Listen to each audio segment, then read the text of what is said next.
Bonjour, aujourd'hui une petite vidéo «personnelle» entre guillemets. D'abord, j'aimerais vous raconter une anecdote qui m'est revenue à l'esprit, qui concerne une fois de plus, Krishnamurti, Jiddu Krishnamurti. Une anecdote réelle évidemment, qui s'est passée en Inde dans les années 70.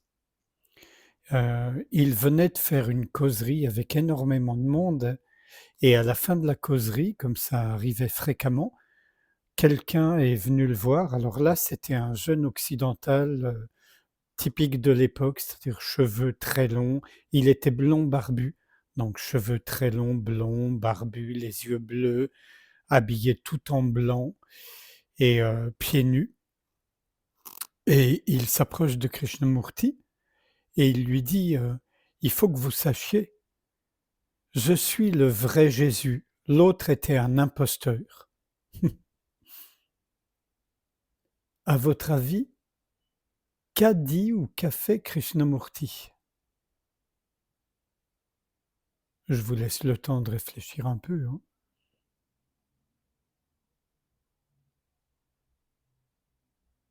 Et ben voilà, Krishnamurti l'a pris dans ses bras, lui a fait ce qu'on appelle un hug aujourd'hui, un câlin, et il lui a dit: «Ravi de vous rencontrer». C'est tout. Et le type est reparti content. Alors évidemment, on peut interpréter cette, réponse gestuelle et vocale de Krishnamurti de bien des façons. Moi, simplement, un peu terre à terre, je pense que Krishnamurti a compris que le type était complètement déjanté, que c'était pas la peine d'entrer dans une conversation rationnelle avec lui, et donc il l'a pas heurté. Il lui a pas dit, «Mais mon pauvre ami, vous êtes fou, enfin, vous avez pris trop de drogue, vous savez plus ce que vous dites, ni qui vous êtes». Non, non, il l'a serré dans ses bras et il lui a dit qu'il était vraiment heureux de le rencontrer. Et c'était sans doute vrai qu'il était heureux de le rencontrer.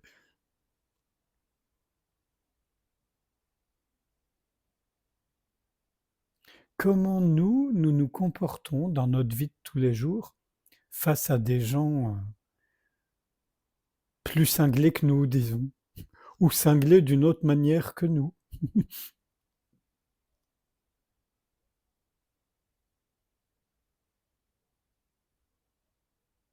Est-ce qu'on a tendance à toujours être dans la rationalité, dans le discours, la logique, l'argutie?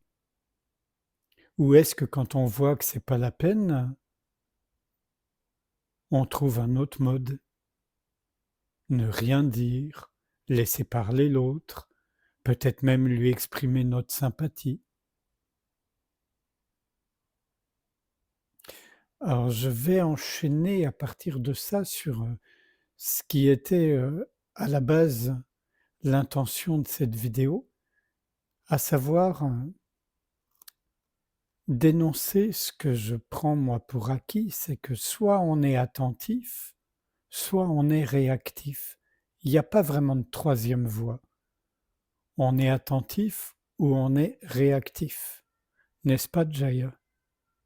Oh, vous ne la voyez pas, mais elle est à mes pieds, non pas comme une disciple, hein, heureusement.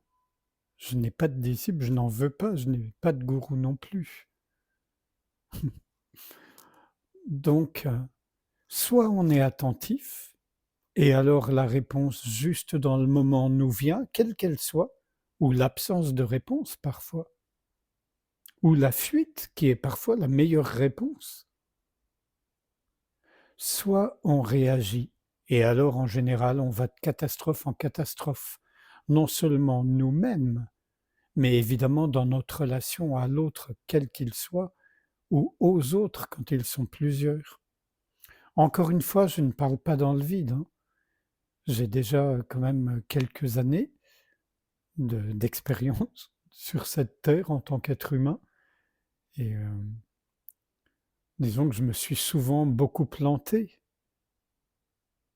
et c'est un vrai bonheur de se planter parce que comment voulez-vous apprendre si vous ne vous plantez jamais?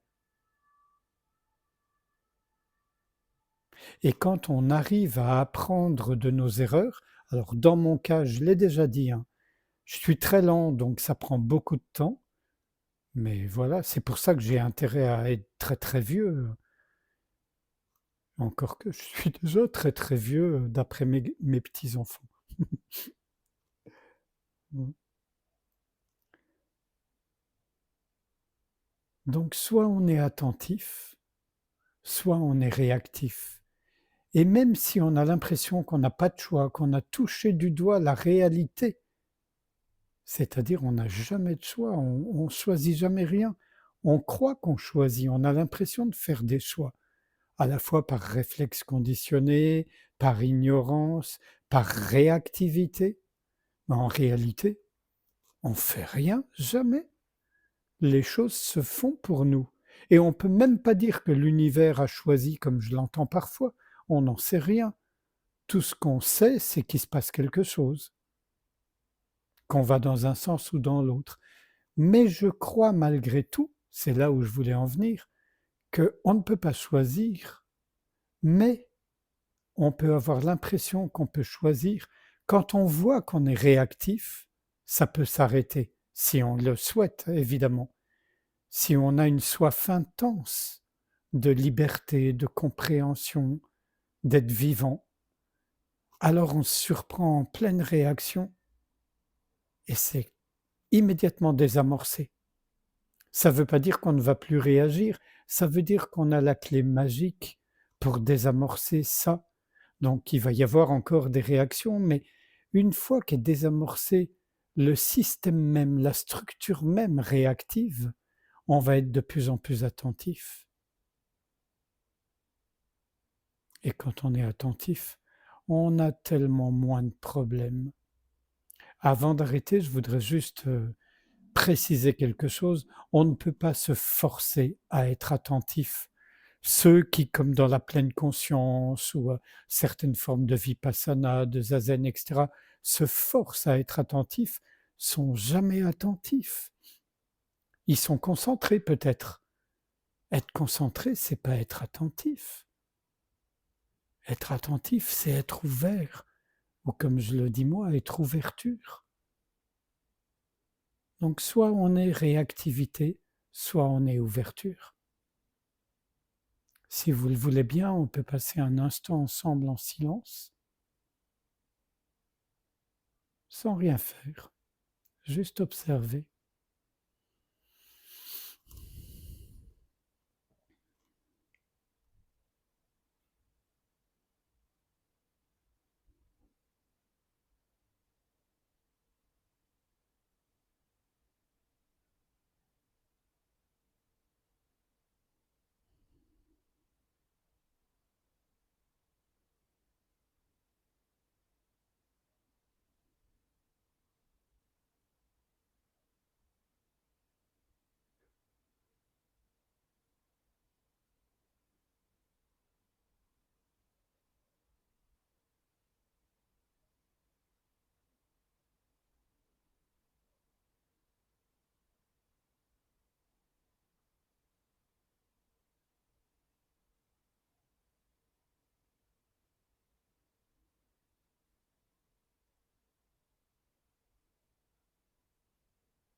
Je vous remercie.